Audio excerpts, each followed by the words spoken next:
शुरुआत करते हैं न्यूज पंच की पहली खबर के साथ और ये पहली खबर आ रही है पश्चिम बंगाल से जुड़ी हुई। पश्चिम बंगाल में चुनाव से पहले सियासी पारा हाई है। कोलकाता में मुख्य निर्वाचन अधिकारी के दफ्तर के बाहर आखिर क्या हुआ जिससे बवाल मच गया। बवाल ये हुआ कि टीएमसी और बीजेपी समर्थक आमने सामने आ गए और देखते ही देखते मामला नारेबाजी से धक्का मुक्की में तब्दील हो गया। विवाद की जड़ बना फॉर्म 6 यानी कि फॉर्म 6। आरोप है कि इसका इस्तेमाल कर रहे बाहर के राज्यों के लोगों को बंगाल की वोटर लिस्ट में जोड़ने की कोशिश हो रही है और ऐसे में टीएमसी भड़क गए और टीएमसी के भड़कने के बाद बीजेपी और टीएमसी के कार्यकर्ताओं में झड़प हो गई और पुलिस को बीच में आना पड़ा। बीजेपी ने टीएमसी पर हंगामा और दबाव बनाने का आरोप लगाया तो वहीं ममता बनर्जी ने सीधे चुनाव आयोग को चिट्ठी लिखकर बीजेपी पर गंभीर सवाल उठा दिए। इस पूरे बवाल के बीच सीईओ मनोज अग्रवाल ने यह साफ कहा कि फॉर्म 6 सिर्फ नए वोटर्स के लिए है, किसी का नाम गलत तरीके से ना जोड़ा गया है ना हटाया गया है और अगर आरोप साबित हुए तो वो पद छोड़ने के लिए भी तैयार है। आपको बता दें कि बंगाल में वोट से पहले अब सियासत सड़क पर उतर आई है। चलिए आपको शॉर्ट्स के जरिए यानी कि तस्वीरों के जरिए बताते हैं कि कैसे ये पूरा मामला भड़का और टीएमसी और बीजेपी आमने सामने आई। ये देखिए तस्वीरों के जरिए आप देख रहे हैं कि फॉर्म 6 को लेकर ये हंगामा हुआ। कल सीईओ दफ्तर के बाहर यह हंगामा होता है जहां दोनों कार्यकर्ताओं के बीच आमने सामने ये झड़प हो जाती है। दोनों के बीच टकराव इतना बढ़ जाता है कि पुलिस को हस्तक्षेप करना पड़ता है और इसमें कई लोगों को चोट भी लगती है। टीएमसी आरोप लगा रही है कि ये जो फॉर्म 6 असल में हुआ क्या कि टीएमसी ने एक वीडियो जारी किया। टीएमसी ने वीडियो जारी करते हुए एक व्यक्ति है और उसके पास एक बैग है, उस बैग में बहुत सारे फॉर्म है। टीएमसी आरोप लगा रही है कि फॉर्म 6 बहुत सारे ये फॉर्म 6 है जिसमें बीजेपी क्या कर रही है कि बाहर के वोटर्स को लाकर यहां का मतदाता बनाने की कोशिश कर रही है, जिसको लेकर टीएमसी ने बवाल मचाया और उसके बाद टीएमसी और बीजेपी के कार्यकर्ता आमने सामने हो गए। इस बीच सीईओ की तरफ से, सीईओ कार्यालय की तरफ से, सीईओ की तरफ से स्पष्टीकरण आया कि इस तरीके की कोई चीज ऐसी नहीं हो रही है और अगर ऐसा हो रहा है तो वो पद भी छोड़ने को तैयार है। बंगाल में आप देख रहे हैं कि चुनाव आयोग जो है तमाम तैयारियों के साथ आगे बढ़ रहा है।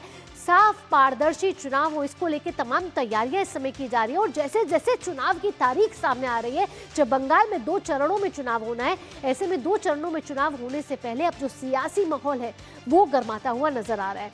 आगे बढ़ेंगे। बंगाल के जो मुख्य चुनाव अधिकारी है मनोज अग्रवाल ने टीएमसी को सख्त हिदायत दी है। गुस्से में है इस समय चुनाव आयोग। उन्होंने कहा है कि इस तरह की घटना किसी भी हाल में बर्दाश्त नहीं की जा सकती। पहली बार जो वोटर बनता है, चाहे वो 18 साल का हो, चाहे वो 60 साल का हो, चाहे 80 साल का हो, जो पूरे हिंदुस्तान में, पूरे इंडिया में कहीं वोटर नहीं है, प्रथम बार जब अप्लाई करता है तो फॉर्म 6 होता है। एक बार आपका वोटर लिस्ट में नाम आ गया, अगर आप स्थानांतरण करते हैं एक स्टेट से अन्य स्टेट पे या एक कॉन्स्टिट्यूंसी से दूसरी कॉन्स्टिट्यूंसी में, तो आप फॉर्म 8 भरते हैं उसमें। अगर किसी का नाम कटवाते हैं तो फॉर्म 7 से कटवाते हैं, कोई मर गया, ये हो गया, तो फॉर्म 6 तो जब ही होगा आपका जब आपका जो है वोटर रोल में नाम नहीं है। और इसका वेरिफिकेशन जो है फॉर्म 6 की किसी को वोटर ऐड करने की खाली पावर ईआरओ की है, ना डीओ की है, ना सीओ की है या एईआरओ की है। तो साफ तौर पर आपने चुनाव आयोग को इस समय सुना। मुख्य चुनाव अधिकारी मनोज अग्रवाल ये साफ तौर से स्पष्ट कर रहे थे कि फॉर्म 6 जो है वो नए मतदाताओं को जोड़ने के लिए, फॉर्म 7 हटाने के लिए। अगर किसी की मौत हो गई या किसी कारण आप राज्यों से अलग हो गए, स्थानांतरित हो गए, तो फॉर्म 7 है।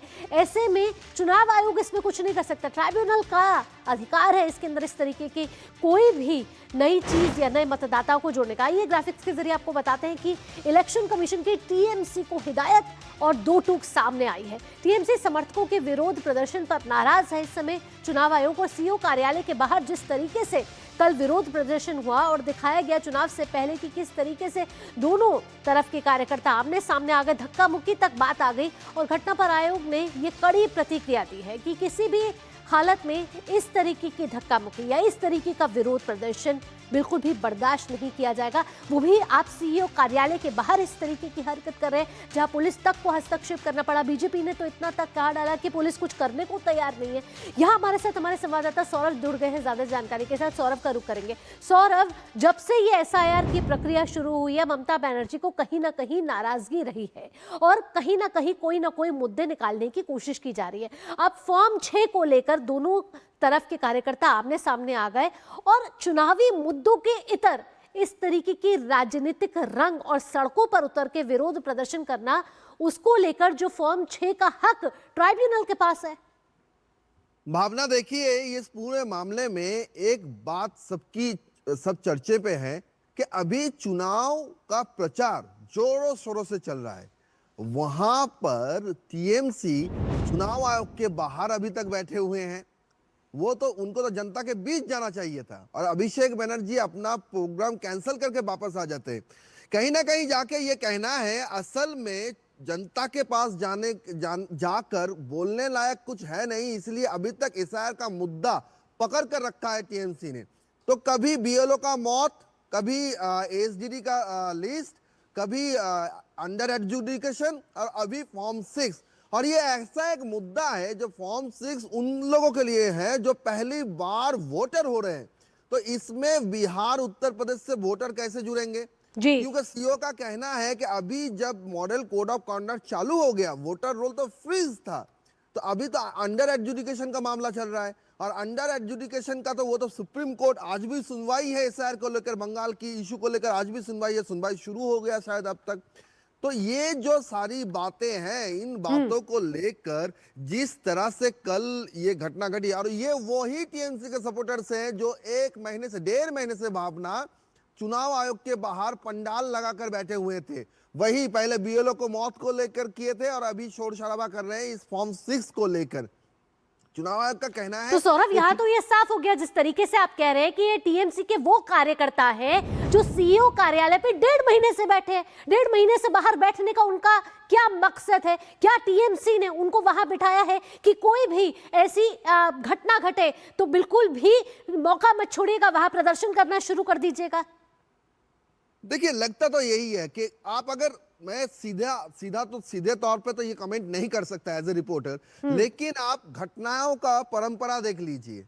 सोमवार को अभिषेक बनर्जी डेपुटेशन देते हैं, वो फॉर्म 6 का मुद्दा उठाते हैं, फिर जाके ऑल इंडिया स्तर पर उनके जो ऑल लीडर्स हैं वो लोग प्रेस कॉन्फ्रेंस करते हैं, फॉर्म 6 का मुद्दा उठाते हैं, और साथ ही साथ यहाँ पे देखा जाता है जमीनी तौर पर ये बीएलओ, ये जो तृणमूल के कार्यकर्ता है, ये लोग धरने पर बैठ जाते हैं। और कल एक डेपुटेशन का प्रोग्राम बीजेपी का था, तो वहां पे बीजेपी वर्कर्स के साथ उनका झड़प हो जाता है, हाथापाई हो जाता है। लेकिन इस वक्त मुद्दा क्या है? बीजेपी क्या मुद्दा उठा रही है? बीजेपी मुद्दा उठा रही है कि ममता बनर्जी मंच से कह रही है कि इस बार ऐसा हालत कर देंगे कि कोई भी बीजेपी नहीं करेगा, पीठ पर पोस्टर लेके घूमेगा कि मैं बीजेपी नहीं करता, मैं बीजेपी नहीं करता, मैं बीजेपी नहीं करता। सीधी तौर पर बीजेपी इसको पोस्ट पोल वायलेंस के साथ जुड़ रही है, जो पिछले चुनाव में देखा गया है। किरेन रिजिजू जो मंत्री हैं वो खुद गए थे सुकांत मजूमदार को लेकर निर्वाचन सदन।